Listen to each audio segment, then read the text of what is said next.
Hello बच्चों, कैसे हैं आप लोग? बच्चे लोग, पिछले 2 पार्ट्स में हम लोगों ने इलेक्ट्रिक फील्ड चैप्टर स्टार्ट किया था, जिसमें पहले पार्ट में मैंने आपको इलेक्ट्रिक फील्ड का इंट्रोडक्शन दिया था, डाइपोल मोमेंट बताई थी। सेकेंड पार्ट में हमने डेरिवेशंस करी थी on equatorial line and axial line of electric dipole और टॉर्क के बारे में बताया था। बच्चे, ये थर्ड पार्ट है। इस थर्ड पार्ट में हम लोग इलेक्ट्रिक फील्ड लाइंस क्या होती हैं, इलेक्ट्रिक लाइंस ऑफ फोर्स क्या होती हैं, उसकी डिटेलिंग करेंगे, उसको समझाएंगे, उसकी प्रॉपर्टीज़ पढ़ेंगे। तो चलिए समझना शुरू करते हैं कि what are electric field lines. प्यारे बच्चे, जैसे कि आप देखते हैं कि अगर कोई भी एक पॉजिटिव चार्ज इस तरीके से यहाँ पे रखा हुआ है, अगर कोई एक दूसरा टेस्ट चार्ज हमेशा कैसा लिया जाता है? पॉजिटिव लिया जाता है। अगर दूसरा टेस्ट चार्ज मैं ये यहाँ रखूँ, ये सोर्स चार्ज है और ये टेस्ट चार्ज है, अगर मैं ये यहाँ रखूँ तो टेस्ट चार्ज पे फोर्स लगेगी, ये वाला चार्ज इसको धक्का मारेगा। हाँ, कहाँ मारेगा धक्का? इधर की तरफ मारेगा, जिसकी वजह से ये चार्ज इस तरफ जाने की कोशिश करेगा। ऐसे ही अगर मैं यहाँ रख दूँ ये चार्ज पॉजिटिव, तो इसकी वजह से ये कहाँ जाने की कोशिश करेगा? किस पाथ पे जाने की कोशिश करेगा? किस डायरेक्शन में जाने की कोशिश करेगा? इस डायरेक्शन में जाने की कोशिश करेगा। तो यही जो पाथ्स होते हैं, जिस पाथ पे कोई भी पॉजिटिव टेस्ट चार्ज मूव करने की कोशिश करे, अगर उसे किसी इलेक्ट्रिक फील्ड में रखा गया है, जैसे ये गिवन चार्ज है, इसके चारों तरफ अपनी इलेक्ट्रिक फील्ड होगी, उसकी इलेक्ट्रिक फील्ड में एक पॉजिटिव टेस्ट चार्ज रखेंगे, तो वो जिस पाथ पे जाने की कोशिश करेगा उसी पाथ को हम कहते हैं इलेक्ट्रिक फील्ड लाइंस या फिर इलेक्ट्रिक लाइंस ऑफ फोर्स। जैसे ये इस डायरेक्शन में जाने की कोशिश करेगा तो ये एक इलेक्ट्रिक फील्ड लाइन मैंने बना दी। ऐसे यहाँ पे अगर देखें तो यहाँ पे ये इस डायरेक्शन में जाने की कोशिश करेगा। यहाँ अगर देखें तो कोई भी electric charge, positive test charge कहाँ जाने की कोशिश करेगा? यहाँ। ऐसे यहाँ करें तो यहाँ, यहाँ रखें तो यहाँ। तो ये इसके चारों तरफ क्या चीज़ बना दी हमने? Electric lines of force. तो ऐसे ही बच्चे, ये इलेक्ट्रिक लाइंस ऑफ फोर्स क्या चीज़ होती हैं वो आपको समझ में आ गई। Electric lines of force straight भी हो सकती हैं, कर्व्ड भी हो सकती हैं। यहाँ मैंने स्ट्रेट बनाई हैं, कर्व्ड कहाँ हो सकती हैं वो हम देखेंगे। फिलहाल इसके पहले पार्ट में आप ये देखिए कि इलेक्ट्रिक लाइंस ऑफ फोर्स और electric field lines are it may be defined as the curve or a straight line along which a small positive charge would tend to move if it is free to do so। अगर उसे छोड़ दिया जाए तो वो जिस direction में जाने की कोशिश करेगा उसी को हम कहते हैं इलेक्ट्रिक लाइंस ऑफ फोर्स। बच्चे, ये स्ट्रेट भी हो सकती हैं, कर्व भी हो सकती हैं। जैसे आपने यहाँ पे देखा ये स्ट्रेट हैं, ऐसे ही कर्व भी हो सकती हैं। जैसे अगर हम इस तरीके से एक पॉजिटिव, 2 चार्जेस ले लें, एक पॉजिटिव और एक नेगेटिव, तो इसके चारों तरफ की जो इलेक्ट्रिक फील्ड लाइंस होंगी वो कैसी होंगी? वो रफली मैं यहाँ पे बना रहा हूँ। जैसे एक इलेक्ट्रिक फील्ड लाइन मैंने यहाँ बना दी, अगर मैं यहाँ एक पॉजिटिव चार्ज को छोड़ दूँ तो वो किधर मूव करेगा? इससे तो रिपेल होगा और इससे अट्रैक्ट होगा, तो ऐसे जाने की कोशिश करेगा। तो ये पाथ हो गया एक इलेक्ट्रिक लाइन ऑफ फोर्स, ये इलेक्ट्रिक फील्ड लाइन मैंने बना दी। ऐसे ही अगर मैं यहाँ पॉजिटिव चार्ज को छोड़ूं तो वो कहाँ जाने की कोशिश करेगा? इससे रिपेल होने की कोशिश करेगा और इससे अट्रैक्ट होने की कोशिश करेगा, जिसकी वजह से इसका जो पाथ है वो कुछ ऐसा हो जाएगा जो कि कर्व्ड हो जाएगा। ऐसे यहाँ अगर पॉजिटिव चार्ज रखूँ तो वो कौन सा पाथ फॉलो करेगा? ये इस तरीके से ये इलेक्ट्रिक लाइंस ऑफ फोर्स मैंने बना दी, जो कि कर्व्ड भी हो सकती हैं। बात ये आई बच्चे कि मैं बोल तो रहा हूँ ये इलेक्ट्रिक फील्ड लाइंस मैंने यहाँ बना तो दी बोर्ड पे बेटा, बट ये एक्चुअल लाइंस नहीं होती, ये इमेजिनरी लाइंस होती हैं, ये रियल में कोई एग्जिस्टेंस नहीं होता। ऐसा नहीं कि मैंने यहाँ हवा में पॉजिटिव चार्ज रखा तो उसके चारों तरफ कोई लाइंस दिखाई दे रही होंगी। ये सिर्फ हमने अपनी कन्वीनियंस के लिए, कंसेप्ट को समझाने के लिए एक कंसेप्ट क्रिएट किया है। ये सिर्फ इमेजिनरी लाइंस हैं, ये इमेजिनरी पाथ्स हैं। जिस पाथ पे कोई भी चार्ज मूव करने की कोशिश करेगा, अगर उस पॉइंट पे उसे छोड़ दिया जाए तो उन पाथ्स को हम इलेक्ट्रिक लाइंस ऑफ फोर्स कहते हैं। इसलिए वो इमेजिनरी होती हैं ये लाइंस। लेकिन however the electric lines of force are very important, क्योंकि इन्हीं के बेसिस पे बहुत सारे कंसेप्ट्स को बहुत आसानी से एक्सप्लेन किया जाता है। फिलहाल प्यारे बच्चे, बात आई कि सर इलेक्ट्रिक फील्ड लाइंस की प्रॉपर्टीज़ क्या होती हैं। चलिए प्रॉपर्टीज़ समझ लें। सबसे पहले तो बात ये आई कि ये कंटिन्यूस कर्व्स होते हैं विदाउट एनी ब्रेक्स। ऐसा है जैसे अगर ये एक पॉजिटिव चार्ज है, ये एक नेगेटिव चार्ज है, तो ये एक कंटिन्यूस लाइन होती है, कंटिन्यूस कर्व्स होते हैं विदाउट एनी ब्रेक्स। ऐसा नहीं है कि यहाँ से यहाँ तक एक लाइन आई, फिर यहाँ पे ब्रेक आ गया, फिर यहाँ से यहाँ इस तरीके से आ गई, ऐसा नहीं हो सकता। अगर ये पाथ है, अगर हम यहाँ से यहाँ चल रहे हैं तो इसके आगे ये पूरा पाथ होगा, ये ब्रेक्स बीच में नहीं होते हैं। दूसरी बात, अगर हम पॉजिटिव चार्ज की बात करें, electric field lines positive charge से तो बाहर की तरफ निकलती हैं। क्यों बाहर की तरफ निकलती हैं? क्योंकि अगर मैं पॉजिटिव चार्ज यहाँ रखूँ, test charge, positive test charge यहाँ रखूँ, तो ये इससे रिपेल होगा, तो पॉजिटिव चार्ज से तो ये बाहर की तरफ इलेक्ट्रिक लाइंस ऑफ फोर्स जाती हैं। जबकि अगर नेगेटिव चार्ज के चारों तरफ की बात करें तो उसके चारों तरफ अगर मैं टेस्ट चार्ज रखूँ, टेस्ट चार्ज हमेशा पॉजिटिव लिया जाता है। टेस्ट चार्ज अगर मैं ये रखूँ तो ये नेगेटिव चार्ज इस टेस्ट चार्ज को क्या करेगा? अट्रैक्ट करेगा। यहाँ टेस्ट चार्ज रखूँ तो ये नेगेटिव चार्ज इसे क्या करेगा? अट्रैक्ट करेगा। इसका मतलब electric lines of force originate from positive charge से निकलती हैं और नेगेटिव चार्ज में एंटर करती हैं। They start at positive and terminate at negative charge. They can not form closed loops. Closed loops नहीं होते हैं, मतलब ऐसा नहीं है जैसे आपने मैग्नेटिक फील्ड लाइंस में पढ़ा था कि सोलेनॉइड होती है। सोलेनॉइड में अगर हम इसको बैटरी से लगा दें इस तरीके से तो करंट जब फ्लो होता है तो मैग्नेटिक फील्ड लाइंस इस तरीके से होती हैं, एक यहाँ से निकलती हैं, यहाँ एंटर करती हैं और पूरा क्लोज्ड कर्व होती हैं। मैग्नेटिक फील्ड लाइंस तो फॉर्म्स क्लोज कर्व्स, जबकि electric field lines does not form closed loops. If there is a single charge then the lines of force will start or end at infinity। दो charges हैं अगर तो ये एक जगह से स्टार्ट होके एक जगह एंड होगा, लेकिन अगर सिंगल पॉजिटिव या सिंगल नेगेटिव चार्ज है तो ये या तो ये स्टार्ट होगा एक जगह से, या नेगेटिव चार्ज है तो एंड होगा, मतलब स्टार्ट एक जगह से होगा तो एंड इन्फिनिटी से होगा, और यहाँ एंड इन्फिनिटी से हुई है तो सॉरी स्टार्ट इन्फिनिटी से हुई है तो एंड नेगेटिव चार्ज पे होगा। फिलहाल चलिए तीसरी बात क्या कह रहे हैं, इलेक्ट्रिक फील्ड लाइंस स्ट्रेट भी हो सकती हैं और कर्व्ड भी हो सकती हैं, जैसे कि मैंने अभी आपको बताया। लेकिन बात आई इलेक्ट्रिक फील्ड लाइन से हम लोग डायरेक्शन कैसे निकालें इलेक्ट्रिक फील्ड का। बेटा जैसे ये एक मान लें पॉजिटिव प्लेट है इस तरीके से, ये नेगेटिव प्लेट है, अगर मैं यहाँ पे एक पॉजिटिव चार्ज छोड़ दूँ तो वो कहाँ जाने की कोशिश करेगा? पॉजिटिव से रिपेल होगा, नेगेटिव से अट्रैक्ट होगा, तो ऐसे जाने की कोशिश करेगा। ये इसका पाथ हो गया, तो ये इलेक्ट्रिक फील्ड लाइन मैंने बना दी है। और ये जो इलेक्ट्रिक फील्ड लाइन होती है, अगर इससे हम पूछें कि इलेक्ट्रिक फील्ड की क्या डायरेक्शन होती है, तो इलेक्ट्रिक फील्ड अगर electric line of force straight है तो इलेक्ट्रिक फील्ड की डायरेक्शन अलोंग द लाइन होगी, मतलब इलेक्ट्रिक फील्ड भी इसी डायरेक्शन में ही होगी जिस डायरेक्शन में हमने इलेक्ट्रिक फील्ड लाइन बनाई है। लेकिन अगर इलेक्ट्रिक फील्ड लाइन कर्व्ड है तो किसी भी पॉइंट पे अगर आपको इलेक्ट्रिक फील्ड की डायरेक्शन बतानी है तो आप उस पॉइंट पे क्या बनाओगे?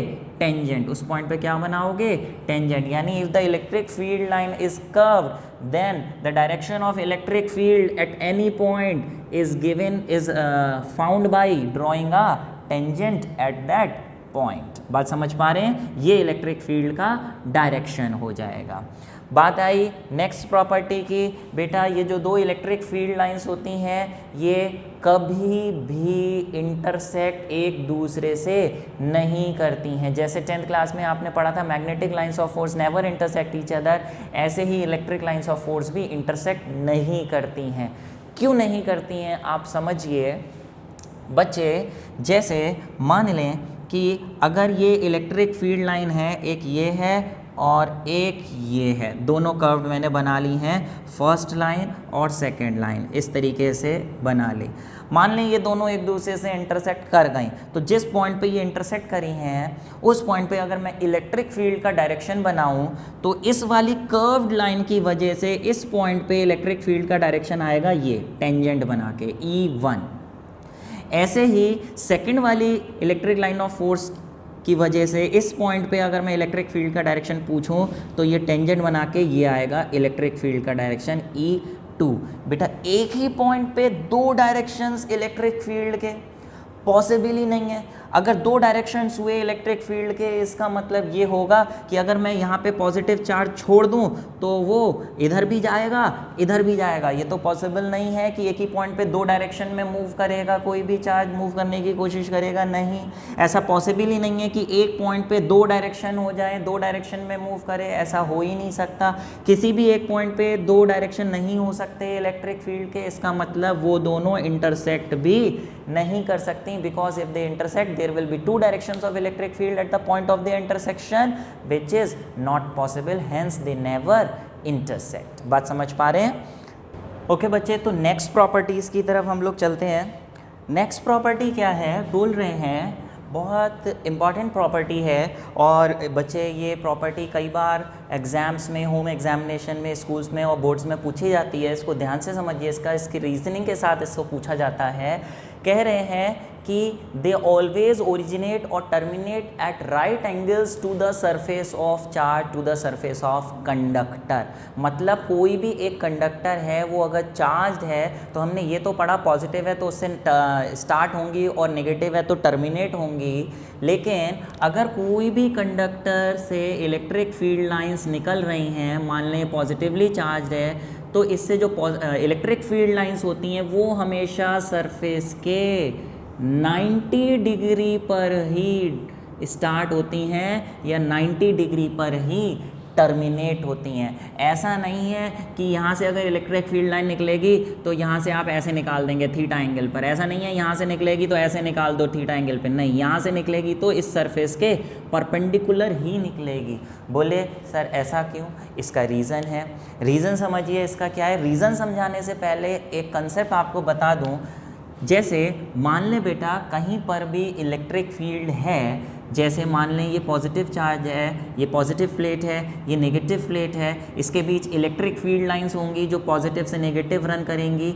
इस इलेक्ट्रिक फील्ड के अंदर बेटा अगर मैं पॉजिटिव चार्ज छोड़ दूं तो पॉजिटिव चार्ज कहाँ मूव करने की कोशिश करेगा? Obviously along the electric field के अलोंग जाने की कोशिश करेगा, पॉजिटिव वाला धक्का मारेगा, ऐसे जाएगा। और अगर नेगेटिव चार्ज छोड़ दूं, जैसे इलेक्ट्रॉन छोड़ दिया, तो वो कहाँ जाने की कोशिश करेगा? प्लस की तरफ। और प्लस की तरफ मूव करने का मतलब opposite to electric field move करते हैं इलेक्ट्रॉन्स, और positive ions along the electric field move करते हैं। मतलब कोई भी चार्ज पॉजिटिव नेगेटिव अगर हम इलेक्ट्रिक फील्ड में रखें तो वो मूव करता है, ठीक है। अब कोई भी एक चार्ज कंडक्टर है, अगर चार्ज कंडक्टर पे अगर कोई हमने चार्जेस दिए, मान लें बच्चे हमने इस पे पॉजिटिव चार्ज दे दिया या नेगेटिव चार्ज, पॉजिटिव चार्ज दे दिया, चलिए पॉजिटिव चार्ज दे दिया हमने इस पे प्यारे, तो ये चार्ज है। अब बताओ अगर हमने इसे चार्ज दिया है तो इक्विलिब्रियम कंडीशन में, स्टैटिक कंडीशन में, क्या इस पे जो भी चार्ज है वो अपने आप क्या मूव कर रहा होगा? मूव करता रहेगा इसके सरफेस पे? बिल्कुल नहीं। मूव कब करता है? वो तो करंट इलेक्ट्रिसिटी में मूव करता है, जब हम बैटरी लगाते हैं तो वायर्स में मूव करता है, लेकिन यहाँ स्टैटिक इलेक्ट्रिसिटी है, यहाँ पे चार्ज है, स्टैटिक कंडीशंस में ये चार्जेस रुके हुए होंगे, अपने आप मूव नहीं करता है कोई भी चार्ज बॉडी पे। इस बात को मद्देनज़र रखते हुए आप समझिए, अगर कोई भी एक चार्ज कंडक्टर है, उस पे अगर इलेक्ट्रिक फील्ड परपेंडिकुलर ना होके, नॉर्मल ना होके, ऐसे ना होके, अगर किसी और डायरेक्शन में हुई, लेट्स से इस डायरेक्शन में हुई इलेक्ट्रिक फील्ड, तो बच्चे क्या होगा? Making an angle theta degree with the surface है अगर, तो इस इलेक्ट्रिक फील्ड की वजह से क्या होगा? आप इस इलेक्ट्रिक फील्ड को कंपोनेंट्स में डिवाइड करिए, एक नॉर्मल और एक सरफेस के पैरेलल, तो ये थीटा है तो ये कितना हो जाएगा? ई कॉस थीटा, और ये ई साइन थीटा। अब आप देखिए यहाँ पे सरफेस पे जो यहाँ पे चार्ज रखा होगा, पॉजिटिव चार्ज रखा होगा, इस पॉजिटिव चार्ज पे जब ये वाली इलेक्ट्रिक फील्ड लगेगी ई कॉस थीटा, तो E cos theta electric field में जब ये पॉजिटिव चार्ज आएगा तो इस ई कॉस थीटा की वजह से मूव करने लगेगा अलोंग द सरफेस, और अलोंग द सरफेस अगर ये मूव करेगा तो चार्जेस के मूव करने से करंट्स बनते हैं, तो ये सरफेस पे करंट बनने लगेगा, चार्जेस मूव करने लगेंगे अपने आप, विच इज़ नॉट पॉसिबल। ये एक्चुअली में स्टैटिक कंडीशन में होता ही नहीं है। चार्जेस जहाँ हैं वहीं रहते हैं, इसका मतलब इलेक्ट्रिक फील्ड सरफेस के परपेंडिकुलर ही हो सकती है। अगर किसी और एंगल पे हुई तो उसका एक कंपोनेंट जो सरफेस के पैरेलल होगा वो कंपोनेंट उस चार्ज को मूव कराएगा, जो कि रियलिटी में ऐसा होता ही नहीं है। इसका रीज़न लिखा है यहाँ पे, इसका मैथमेटिकल प्रूफ भी है जो अगले चैप्टर्स में हम प्रूफ करेंगे। तो थ्योरी में आता है तो ऐसे लिख देंगे, मैथमेटिकल प्रूफ आएगा तो आगे देखेंगे। फिलहाल दूसरी प्रॉपर्टी की बात आई कि they do not pass through a conductor. They do not pass through a का कंडक्टर का मतलब ये है कि कहीं पर अगर इलेक्ट्रिक फील्ड है, मान लें कि ये पॉजिटिव चार्ज है प्लेट, ये नेगेटिव चार्ज है प्लेट, तो इसके बीच इलेक्ट्रिक फील्ड इस तरीके से प्लस से माइनस की तरफ होगी। Electric field lines run from positive to negative, यहाँ पे इस तरीके से इलेक्ट्रिक फील्ड होगी। लेकिन बेटा अगर इसके बीच में रीजन में अगर हम एक कंडक्टर रख दें, मेटल की बॉडी रख दें, चाहे हॉलो चाहे सॉलिड, तो इलेक्ट्रिक फील्ड लाइंस जो होती हैं they do not pass through conductor. यहाँ तक तो इलेक्ट्रिक फील्ड लाइन होगी लेकिन इसके अंदर इलेक्ट्रिक फील्ड लाइन प्रेजेंट नहीं होगी। इसके बाहर तो होगी लेकिन इसके अंदर प्रेजेंट नहीं होगी। ऐसा क्यों होता है? थ्योरेटिकली तो मैं समझा रहा हूँ, बट इसका फिर से मैथमेटिकल प्रूफ है जो हम आगे के चैप्टर्स में पढ़ेंगे गॉस थ्योरम में। फिलहाल ऐसा क्यों होता है? कंडक्टर के अंदर इलेक्ट्रिक फील्ड ज़ीरो होती है। ऐसा क्यों होता है वो समझ लीजिए। ऐसा इसलिए होता है बेटा, इसको एग्जाम्पल से समझा रहा हूँ। मान लें ये एक पॉजिटिव प्लेट है, ये नेगेटिव प्लेट है, इलेक्ट्रिक फील्ड लाइंस होंगी पॉजिटिव से नेगेटिव। अब बीच में हमने एक कोई कंडक्टर प्लेट रख दी, कंडक्टिंग प्लेट रख दी, मेटल की प्लेट रख दी। बेटा मेटल में तो फ्री इलेक्ट्रॉन्स होते हैं जो मूव कर सकते हैं। अब होगा क्या कि यहाँ पे पॉजिटिव चार्ज है, इस पॉजिटिव चार्ज की वजह से यहाँ के जितने इलेक्ट्रॉन्स हैं वो किधर मूव करना चाहेंगे? ऑब्वियसली पॉजिटिव की तरफ मूव करना चाहेंगे। तो इसके अंदर के इलेक्ट्रॉन्स मूव करके इसकी पेरीफेरी पर कोने में इकट्ठे होने लगेंगे। इससे बाहर तो निकल नहीं आएंगे क्योंकि यहाँ एयर है, एयर में तो मूव नहीं कर सकते, तो यहाँ तक इकट्ठे हो जाएंगे। जब मूव करके इधर आएंगे तो इस फेस पे नेगेटिव चार्ज और यहाँ पे लॉस हुआ है तो इस पे पॉजिटिव चार्ज इकट्ठा होने लगेगा। बच्चे बाहर की इलेक्ट्रिक फील्ड की वजह से यहाँ के जो इलेक्ट्रॉन्स हैं, ये बाहर की इलेक्ट्रिक फील्ड थी, इस तरीके से ये इलेक्ट्रिक फील्ड थी। इस इलेक्ट्रिक फील्ड में जो इलेक्ट्रॉन्स हैं, इलेक्ट्रॉन्स अभी आपने देखा opposite to electric field move करते हैं, अपोजिट मूव कर करके इधर आने लगेंगे। इधर आने की वजह से इस मेटल कंडक्टर के अंदर खुद एक इलेक्ट्रिक फील्ड सेटअप होने लगेगी, पॉजिटिव से नेगेटिव। अंदर भी एक इलेक्ट्रिक फील्ड सेटअप होने लगेगी जो बाहर वाली इलेक्ट्रिक फील्ड को अपोजिट होने की वजह से कैंसिल करेगी। देखिए बाहर वाली ऐसे थी, बाहर वाली ऐसे थी इस तरीके से, और इतने रीजन में अंदर की तरफ ऐसे बन रही है जो ये बाहर वाली को कैंसिल कर देगी। बाहर वाली को, ये बाहर ऐसे थी, अंदर अपोजिट बनी तो बाहर वाली कैंसिल हो जाएगी। जब तक अंदर थोड़ी सी भी इलेक्ट्रिक फील्ड रहेगी तब तक इसके अंदर के जो इलेक्ट्रॉन्स हैं वो अपोजिट मूव करते रहेंगे, जिसकी वजह से अंदर वाली जो इलेक्ट्रिक फील्ड है वो बढ़ती रहेगी, जो बाहर वाली इलेक्ट्रिक फील्ड को कैंसिल करती रहेगी। और एट द एंड क्या होगा कि इतने रीजन के अंदर जितनी भी इलेक्ट्रिक फील्ड थी बाहर की वजह से, वो अंदर की इलेक्ट्रिक फील्ड बनने की वजह से कैंसिल हो जाएगी, जिसकी वजह से अंदर नेट इलेक्ट्रिक फील्ड कितनी हो जाएगी? ज़ीरो। बाहर तो होगी क्योंकि बाहर कैंसिल नहीं हो पाई है, लेकिन अंदर अपोजिट इलेक्ट्रिक फील्ड बनने की वजह से अंदर कैंसिल हो जाएगी, जिसकी वजह से अंदर नेट इलेक्ट्रिक फील्ड ज़ीरो हो जाएगी। तो यहाँ भी होगी इलेक्ट्रिक फील्ड, इसके बाहर भी होगी, बट अंदर ज़ीरो होगी। इस वजह से नेट इलेक्ट्रिक फील्ड ज़ीरो होती है। और इसी फिनोमेना को हम कहते हैं इलेक्ट्रोस्टैटिक शील्डिंग, कि whenever a conductor is placed inside external electric field then electric field inside the conductor is zero. This is called electrostatic shielding. Shielding का मतलब शील्ड कर दिया हमने, एक ऐसी जगह क्रिएट कर ली जहां बाहर कितनी भी इलेक्ट्रिक फील्ड हो लेकिन अंदर कोई भी इलेक्ट्रिक फील्ड नहीं होगी।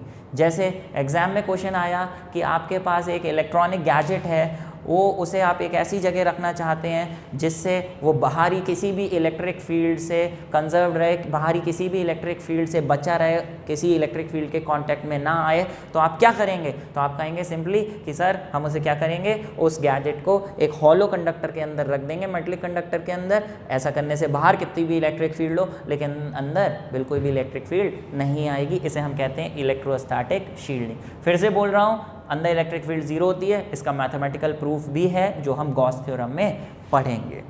लास्ट प्रॉपर्टी बेटा इसकी ये है कि जैसे अगर हम एक पॉजिटिव चार्ज है, पॉजिटिव चार्ज से इलेक्ट्रिक फील्ड लाइंस निकल रही हैं, इस तरीके से इलेक्ट्रिक फील्ड लाइंस निकल रही हैं, पॉजिटिव से इलेक्ट्रिक फील्ड लाइंस निकल रही हैं इस तरीके से। अब आप देखिए यहाँ पे कुछ रीजन्स ऐसे हैं जहाँ पे electric lines of force pass हैं, और कहीं ऐसे हैं रीजन्स जहाँ पे दूर हैं। जैसे यहाँ की बात करिए, देखिए यहाँ कितनी दूर हैं इलेक्ट्रिक लाइंस ऑफ फोर्स, कितनी दूर है, जबकि यहाँ की बात करिए देखिए कितनी पास हैं इलेक्ट्रिक लाइंस ऑफ फोर्स। तो ये जो इनकी रिलेटिव क्लोजनेस होती है कि इलेक्ट्रिक लाइंस ऑफ फोर्स कितनी पास हैं, कितनी दूर हैं, ये बताती है कि वहाँ पे इलेक्ट्रिक फील्ड की स्ट्रेंथ कितनी होगी। इलेक्ट्रिक फील्ड लाइन जितनी पास होंगी, क्लोज होंगी, वहाँ इलेक्ट्रिक फील्ड की स्ट्रेंथ उतनी ज़्यादा होगी, और जितनी दूर होंगी वहाँ पे इलेक्ट्रिक फील्ड की स्ट्रेंथ उतनी ही कम होगी। और इलेक्ट्रिक फील्ड लाइंस के बीच की स्पेसिंग इक्वल है, इक्वली स्पेस्ड है, पैरेलल एंड इक्वली स्पेस, तो वहाँ पे इलेक्ट्रिक फील्ड हर जगह एक सी होगी। जैसे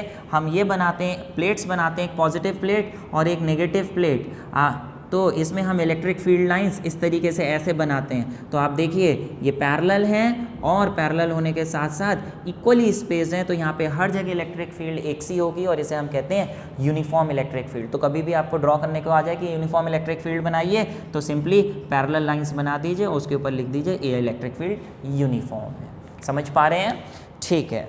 अब बात आई प्यारे नेक्स्ट टॉपिक कि इलेक्ट्रिक फील्ड लाइंस मैंने कहा कर्व भी हो सकती हैं, स्ट्रेट भी हो सकती हैं। आपसे एग्जाम में पूछा जाएगा कि इलेक्ट्रिक फील्ड लाइंस ड्रॉ करके बताइए कि अगर एक सिंगल पॉजिटिव चार्ज है तो उसके चारों तरफ इलेक्ट्रिक फील्ड लाइंस कैसी होती हैं, सिंगल नेगेटिव है तो कैसी होती हैं, एंड सो ऑन। कई कॉन्फ़िगरेशंस के हिसाब से आपको इलेक्ट्रिक फील्ड लाइंस ड्रॉ करना पूछा जा सकता है। तो यहाँ पर मैं एक एक करके बता। पॉजिटिव चार्ज, एक पॉजिटिव चार्ज है ग्रेटर देन 0 यानी पॉजिटिव है, तो उसके चारों तरफ इलेक्ट्रिक फील्ड लाइन कैसी होगी, आप देखिए इस तरीके से। पॉजिटिव चार्ज है तो उससे बाहर निकलती हुई होंगी, ये मैंने आपको पहले भी बताया था। इलेक्ट्रिक फील्ड लाइंस अगर हम यहाँ पॉजिटिव चार्ज रखेंगे तो इससे रिपेल होके बाहर जाएगा, तो ये electric field lines of force हो गई अलॉन्ग पॉजिटिव चार्ज। ऐसे ही अगर नेगेटिव चार्ज है, अगर ये पॉजिटिव की जगह नेगेटिव होता तो इलेक्ट्रिक फील्ड लाइंस कहाँ होती, शेप ऐसे ही होती, लेकिन सारी अंदर की तरफ होती, क्योंकि उसके आसपास कोई भी, अगर हम जैसे ये नेगेटिव चार्ज है इसके आसपास हम टेस्ट चार्ज रखते हैं पॉजिटिव, तो अट्रैक्ट होता, तो इसलिए ये अंदर की तरफ होंगी। ये बनाते समय ये आपको ध्यान रखना है कि इलेक्ट्रिक फील्ड लाइंस हमेशा चार्ज के सरफेस के परपेंडिकुलर ही होना चाहिए, परपेंडिकुलर होना चाहिए। ऐसे ही इसमें नेक्स्ट बात आई, due to two equal and opposite charges, एक ग्रेटर देन 0 है, एक लेस देन 0, एक पॉजिटिव है एक नेगेटिव है, तो उसके चारों तरफ इलेक्ट्रिक फील्ड लाइंस ऐसी होती हैं कर्व्ड, यहाँ स्ट्रेट। बच्चे यहाँ देखिए, यहाँ थोड़ी पास हैं, यहाँ थोड़ी और दूर हो गई, और अगर हम इसे पूरा बनाते इस तरीके से तो यहाँ और दूर हो गई, तो ये शो कर रहा है कि यहाँ इलेक्ट्रिक फील्ड वीक है, यहाँ स्ट्रांग है, यहाँ वीक है, यहाँ और वीक होगी। जैसे जैसे दूर जाते जाएंगे इलेक्ट्रिक फील्ड की स्ट्रेंथ वीक होती जाएगी। नेक्स्ट बात आई, due to two equal positive charge, यहाँ पे एक पॉजिटिव था एक नेगेटिव था, दोनों इक्वल थे, Q1 Q2 इक्वल है, लेकिन यहाँ पे भी दोनों चार्जेस इक्वल हैं लेकिन सेम साइन के, दोनों पॉजिटिव हैं। तो पॉजिटिव बेटा एक दूसरे को रिपेल करते हैं, जिसकी वजह से इलेक्ट्रिक लाइंस ऑफ फोर्स की जो शेप है वो कुछ इस तरीके से हो जाती है। देखिए इस तरीके से आपकी शेप हो जाएगी, पॉजिटिव की वजह से इलेक्ट्रिक फील्ड लाइंस ये दूर रिपेल करेंगी, रिपेल करके सब बाहर की तरफ निकलेंगी। इस तरीके से एक दूसरे से इंटरसेक्ट नहीं होना चाहिए। देखिए कुछ बच्चे जब ये डायग्राम्स बनाते हैं तो क्या करते हैं, ये पॉजिटिव ये नेगेटिव यहाँ पे इस तरीके से ऐसे बनाने लगते हैं, ये बनाया, एक ही पॉइंट से स्टार्ट करते हैं, टच करा देते हैं। इसका ध्यान रखिएगा कहीं पे भी एक दूसरे को टच नहीं करती है, प्रॉपर्टी है ये दो पॉजिटिव की वजह से जैसे है। ऐसी अगर आपसे पूछा जाता है दो नेगेटिव चार्जेस हैं उसकी वजह से इलेक्ट्रिक फील्ड लाइंस बनाइए, तो बेटा उनकी भी शेप बिल्कुल ऐसे ही होगी, बस डिफरेंस इतना होगा ये बाहर की तरफ निकल रही हैं और नेगेटिव की वजह से एरोज अंदर की तरफ हो जाएंगे। इसमें एक खास बात ध्यान में देने वाली ये है बच्चे कि इन दोनों के बीच में ज्वाइन करने वाली लाइन पे एक ऐसा पॉइंट होता है इन दोनों के परपेंडिकुलर बाइसेक्टर पे, जिस पॉइंट पे बिल्कुल बीचों बीच इलेक्ट्रिक फील्ड की स्ट्रेंथ ज़ीरो होती है। क्यों ज़ीरो होती है? अगर हम यहाँ पे एक टेस्ट चार्ज रखें, पॉजिटिव बिल्कुल बीचों बीच रखें, तो जितना धक्का ये लगाएगा उतना धक्का उस पर ये लगाएगा, जिसकी वजह से उस टेस्ट चार्ज पे नेट फोर्स ज़ीरो हो जाएगी। और अगर फोर्स ज़ीरो हो गई तो फोर्स पर यूनिट चार्ज यानी इलेक्ट्रिक फील्ड भी ज़ीरो हो जाएगी। इस पॉइंट को हम कहते हैं न्यूट्रल पॉइंट, जो इन लोगों के बिल्कुल बीचों बीच होगा, न्यूट्रल पॉइंट। ठीक है, ऐसे ही दो नेगेटिव होंगे तो उनके भी बिल्कुल बीचों बीच ही होगा वो न्यूट्रल पॉइंट। ठीक है, नेक्स्ट कुछ और कॉन्फ़िगरेशंस हैं, देखिए ज़रा। जैसे मान लें प्यारे, दो पॉजिटिव अभी जो हमने चार्जेस लिए थे वो इक्वल थे लेकिन यहाँ पे अनइक्वल है। एक छोटा है एक बड़ा है। यहाँ पे ये Q1 है, ये Q2 है। Q1 छोटा है बेटा, छोटा है तो आप देखिए इससे लाइंस, इलेक्ट्रिक लाइंस कम निकल रही हैं, इससे ज़्यादा निकल रही हैं। उसकी वजह से इलेक्ट्रिक फील्ड की शेप मैंने ये बनाई है। इसमें और पिछले वाले में डिफरेंस ये है क्योंकि उन दोनों में चार्जेस इक्वल थे तो न्यूट्रल पॉइंट बिल्कुल बीचों बीच था, जबकि यहाँ पे जो न्यूट्रल पॉइंट है ये बीचों बीच ना होके थोड़ा इससे ज़्यादा दूर होगा, यहाँ पे होगा। इस तरीके से आप देखिए न्यूट्रल पॉइंट यहाँ प्रेजेंट होगा लो वाले चार्ज के पास में। ऐसे ही बच्चे दोनों नेगेटिव हैं बट एक छोटा है एक बड़ा है, तो ऐसे ही शेप्स बनेंगी, इसमें बाहर इसमें अंदर की तरफ। इसमें भी न्यूट्रल पॉइंट जो है बीच में ना होके साइड में होगा। ठीक है, ऐसे ही यहाँ पे देखिए एक पॉजिटिव है एक नेगेटिव है बट अनइक्वल है, एक छोटा है एक बड़ा है। जो बड़ा चार्ज है उसमें आप देख पा रहे हैं ज़्यादा इलेक्ट्रिक फील्ड लाइंस हैं, ज़्यादा घनी हैं, ज़्यादा डेंस हैं, क्योंकि ये ज़्यादा बड़ा चार्ज है तो इसमें इलेक्ट्रिक फील्ड ज़्यादा होगी। इससे कम लाइंस निकलेंगी, इसमें ज़्यादा लाइंस एंटर करेंगी। ये ऐसे हो गया। ऐसे ही अगर पॉजिटिव बड़ा है नेगेटिव छोटा है तो ये शेप हो जाएगी। उम्मीद है आप सारे डायग्राम समझ पा रहे होंगे। Next important electric fields draw करने को आती हैं। देखिए प्यारे, इसमें आप पे आएगा कि इलेक्ट्रिक फील्ड लाइंस ड्रॉ करिए एक किसकी वजह से, टू अपोजिटली चार्ज प्लेट्स की वजह से। ये मैं आपको समझा चुका हूँ, एक पॉजिटिव प्लेट है एक नेगेटिव प्लेट है, तो इलेक्ट्रिक फील्ड लाइंस पैरेलल होंगी, यूनिफॉर्म इलेक्ट्रिक फील्ड होगी। कैसे ड्रॉ करेंगे वो आप ऐसे ड्रॉ करेंगे। फिर बात आई आपकी कि electric field due to charge line charge, due to line charge. बच्चे लाइन चार्ज की वजह से, एक लाइन में चार्ज प्रेजेंट है उसकी वजह से इलेक्ट्रिक फील्ड लाइंस बनानी है। बहुत सिंपल है बनाना। आप इस पॉइंट पे बनाना चाहते हैं तो आप सिंपली क्या करेंगे, उस पर टेस्ट चार्ज रख के देखिए पॉजिटिव, वो इससे रिपेल होगा इधर जाएगा। यहाँ रखेंगे टेस्ट चार्ज, वो इससे रिपेल होगा इधर जाएगा। तो जो पाथ्स होते हैं ये इधर जाएगा ये इधर जाएगा, तो यही इलेक्ट्रिक लाइंस ऑफ फोर्स हो गई। कहीं पे भी पॉजिटिव चार्ज रखोगे ऐसे ऐसे रिपेल होकर इधर इधर जाएगा, तो ये इलेक्ट्रिक फील्ड लाइंस हो गई around a linear charge distribution. अच्छा, मैंने बोर्ड पे कुछ इधर बनाई है कुछ इधर बनाई है, जबकि इलेक्ट्रिक फील्ड तो इस बोर्ड से बाहर की तरफ भी होगी। अगर मैं यहाँ पे देखूँ, यहाँ पे पॉजिटिव चार्ज रखूँ तो इससे रिपेल होके बाहर जाएगा, तो बाहर की तरफ भी इलेक्ट्रिक फील्ड लाइंस होंगी, इधर की तरफ भी होंगी, इधर की तरफ भी होंगी, अंदर की तरफ भी होंगी। बट मैं सिर्फ 2D डायग्राम ही बना सकता हूँ बोर्ड पर, तो ये मैंने बना के दिखाया। नेक्स्ट बात आई प्यारे कि इलेक्ट्रिक फील्ड लाइंस हमें बनानी है किसकी वजह से, due to around a spherical conductor place between oppositely charged plates. यहाँ अपोजिटली चार्ज प्लेट्स थी, अगर इसके बीच में मैं एक कंडक्टर रख दूँ तो बेटा आपने देखा कंडक्टर रखने की वजह से यहाँ पे कंडक्टर के इस साइड नेगेटिव चार्ज इकट्ठा हो जाएगा इस पॉजिटिव की वजह से, और इधर पॉजिटिव आ जाएगा। बीच में इलेक्ट्रिक फील्ड ज़ीरो हो जाएगी। तो बाहर तो इलेक्ट्रिक फील्ड होगी बट अंदर इलेक्ट्रिक फील्ड नहीं होगी।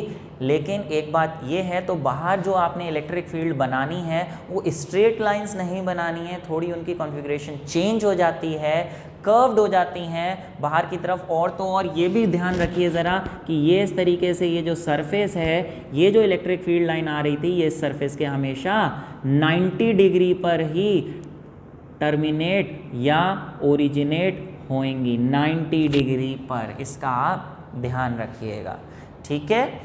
Okay, next electric field due to a charge place near metallic plate. अब जैसे एक सिंगल चार्ज है, उसके पास एक मेटल की प्लेट रख दी, मेटल का कंडक्टर रख दिया इस तरीके से, तो बेटा क्या होगा, मेटल का कंडक्टर रखा था ऐसे, ठीक है, ये एक चार्ज था, इस चार्ज की वजह से, इंडक्शन की वजह से मेटलिक प्लेट के इस साइड कैसा चार्ज आ जाएगा, इंडक्शन की वजह से नेगेटिव, और electric field lines runs from positive to negative, तो प्लस से नेगेटिव की तरफ इस तरीके से इलेक्ट्रिक फील्ड लाइंस जाएंगी। बट ये ध्यान में रखना कि ये तो 90 डिग्री पे निकल रही है, दूसरी वाली भी 90 डिग्री पे ही यहाँ से निकालोगे और 90 डिग्री पे ही टर्मिनेट करोगे, इस तरीके से जैसे यहाँ पे ये बना रखा है। ऐसी ऊपर की तरफ जा रही होंगी, ऐसी पॉजिटिव से नीचे की तरफ निकल रही होंगी।